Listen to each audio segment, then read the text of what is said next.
बिस्मिल्लाहिर्रहमानिर्रहीम, अस्सलाम वालेकुम। मैं हूं सादिया अफसाद। आज इमरान खान साहब ने, साबिक वजीर आजम साहब ने एक डिसीजन लिया जो कि बहुत दिनों से जिसका वो जिक्र करते आ रहे थे कि नैब तरामीम जो कि मौजूदा हुकूमत की तरफ से लाई गई हैं उनको वो चैलेंज करेंगे सुप्रीम कोर्ट में, जिसको वो NRO 2 का नाम देते हैं, जहां पर साबिक वजीर आजम इमरान खान साहब ये बात करते हैं कि उनके खिलाफ अमरीका की तरफ से साजिश की गई और इस हुकूमत को इम्पोर्टेड हुकूमत का नाम देते हैं,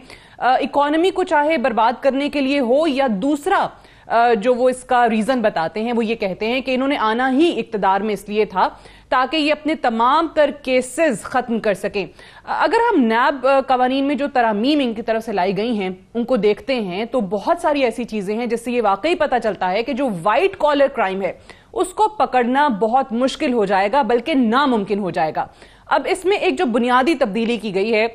जिसका आज जिक्र भी कर रहे थे साबिक वजीर आजम इमरान खान, क्योंकि उन्होंने ये सुप्रीम कोर्ट में चैलेंज कर दिया है आज, तो वो ये कहते हैं कि पहले जिस पर इल्जाम लगाया जाता था, जो ओनस ऑफ प्रूफ होता था, वो उस पे होता था कि उसने साबित करना है कि वाकई उसकी जायदादों के हवाले से, असासों के हवाले से या जो भी उस पर इल्जाम लग रहा है वो आया सही है या नहीं। लेकिन अब क्या हुआ है कि जो इल्जाम लगाने वाला है उसने वो चीज साबित करनी है। अब इस केस में मसला कहां पर आता है कि जो हमारे इदारे हैं, जो हमारे सरकारी वकील होते हैं, फर्ज करें नैब की बात करते हैं, तो जो नैब के प्रोसिक्यूटर्स हैं क्या वो ये चीज साबित कर सकते हैं? और ये बहुत वाज़ेह है कि अगर वाकई किसी ने अरबों रुपए की चोरी की है, अरबों रुपए पाकिस्तान से बाहर के ममालिक में अपने ट्रांसफर किए हैं, तो वो करोड़ों का क्या वकील अफोर्ड नहीं कर सकता? डेफिनेटली कर सकता है। तो दूसरी पार्टी की जानिब से बहुत महंगे महंगे वकील जो हैं वो खड़े कर दिए जाते हैं, और हमारे यहाँ जो सरकारी इदारे हैं उनके जो प्रोसिक्यूटर्स होते हैं वो यकीनी तौर पे इतनी तनख्वाह भी नहीं होती, उनके पास इतने रिसोर्सेज भी नहीं होते। और ये हमने बारहा देखा है कि जो एक नैब प्रोसिक्यूटर एहतसाब की अदालत में जाता है वो वहां तो कोई चीज साबित नहीं कर सकता, उल्टा वो खुद चालान करवा के आता है। तो ये बहुत सारे केसेस में हमें माजी में इसकी मिसाल मिलती है। तो ये तो एक बहुत मुश्किल काम हो गया है। अब आज इसके तनाजुर में, जिसको NRO 2 का नाम देते हैं इमरान खान साहब, एक NRO 1 था जो कि जनरल परवेज मुशर्रफ साहब की तरफ से दिया गया, और मुझे अच्छी तरीके से याद है कि जब आखिरी बार जनरल परवेज मुशर्रफ साहब से इस हवाले से मेरी बात हुई थी तो वो अपनी गलती तस्लीम करते थे। वो ये कहते थे कि हाँ, मेरे से बहुत बड़ी गलती हुई है कि मुझे इनके केसेस खत्म नहीं करने चाहिए थे, मुझे NRO नहीं देना चाहिए था। और अब ये जो NRO 2 है इसमें किस किस के केसेस खत्म हो रहे हैं ये आपके सामने है। अब इस पर एहतजाज करने की बात की है इमरान खान साहब ने, और ये कहा है कि जी अगले हफ्ते को इस्लामाबाद के और पिंडी के लोग निकले और यहां पर उनका जलसा होगा। अब जिसका जिक्र मैं यहां आज करना चाहती हूं, जो कि सबसे बुनियादी बात है, वजीर आजम इमरान खान 2018 में जब नई नई उनकी हुकूमत आई थी, ये उस वक्त भी मैंने इसका जिक्र किया था, इन थ्रेट्स का जिक्र किया था कि उनके लिए उनको कत्ल करने का मंसूबा बनाया जा रहा है। मेरे ये वीडियो ऑन रिकॉर्ड है सितंबर 2018 में, जब नई नई हुकूमत आई थी, नए नए वजीर आजम बने थे इमरान खान साहब, और उस वक्त भी यही हुआ था कि TTP से राब्ते किए गए थे कि उनको असैसिनेट किया जा सके, और उस वक्त MI की इस हवाले से रिपोर्ट्स मौजूद थी जिसका मैंने जिक्र किया। अब भी यही हुआ है कि खुद साबिक वजीर आजम इमरान खान साहब कह चुके हैं कि उन्होंने एक वीडियो रिकॉर्ड करा दी है जिसमें उनके खिलाफ साजिश करने वाले लोगों के उन्होंने नाम लिए हैं। CTD की तरफ से, जो कि काउंटर टेररिज्म डिपार्टमेंट है KPK का, उनकी तरफ से एक थ्रेट अलर्ट जारी किया गया है जिसमें इसकी तफसीलात सामने आई हैं। अब वो तफसीलात क्या हैं कि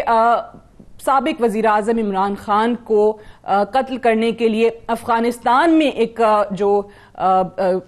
शख्स है, जो टारगेट किलर है, उससे राब्ता किया गया है। उसका इनफैक्ट नाम भी आया है उसके अंदर, कोचे नाम के से वो मशहूर है जिसको वो कहा जाता है, और उसने इनफैक्ट इस पूरे टास्क की तश्कील का काम भी शुरू कर दिया है और अफगानिस्तान में ये मौजूद है।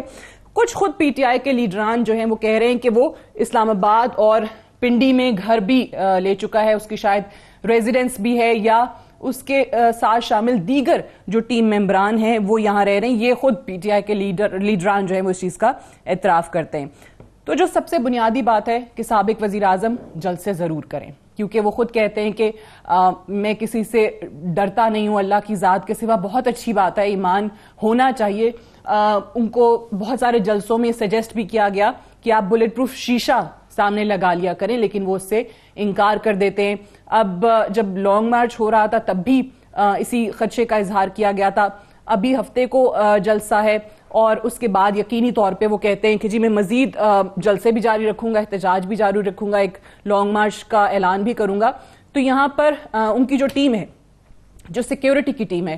ان کو یہ چاہیے کہ ان کی حفاظت کے لیے، ان کی سیکیورٹی کے لیے ایسے انتظامات ہوں جو کہ بالکل فول پروف انتظامات ہوں. مجھے پتا ہے کہ آلریڈی اس حوالے سے انتظامات ان پلیس ہیں، لیکن اس کو مزید آگے بڑھانے کی، مزید پریکاشنز لینے کی ضرورت ہے، کیونکہ پاکستان جو ہے وہ ایک اور اس طریقے سے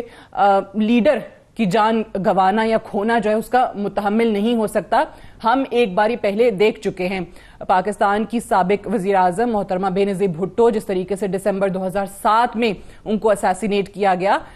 یہ خدا نخواستہ دوبارہ نہ ہو، اس کے لیے باقاعدہ طور پہ پریکاشنز لینے کی ضرورت ہے. اور خود جو ہماری ایجنسیز ہیں جس میں جو تھریٹ الرٹ ہے اس میں ذکر کیا گیا ہے کہ ان کو چاہیے